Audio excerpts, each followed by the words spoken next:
একটা মোগলাই, একটা কফি, একটা জলের বোতল। এই নিন স্যার আপনার খাবার।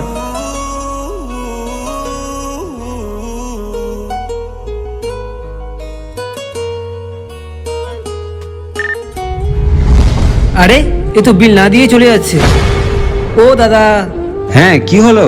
আপনি তো বিল না দিয়ে চলে যাচ্ছেন। আরে আমি তো বিল দিয়েছি, তুমি মনে করো? একটু আগেই তো বিল দিলাম।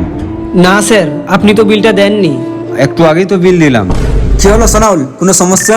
আরে দেখো না, আমি বিল দিয়ে দিয়েছি, তারপরে তোমার ওয়েটার বলছে খাবার বিল দেয়নি। ইনি সত্যি বিল পে করেনি। দাদা ওই যখন বলছে আপনি আপনার ওয়েলেটটা চেক করে দেখেন না। আরে ঠিকই তো, আমি বিল দিইনি। সরি দাদা, এই নেন আপনার বিল। না দাদা, ভুলটা আপনার না, ভুলটা আমারই। কারণ আমি গরিব, আর গরিবদের কথার মূল্য কেউ দেয় না।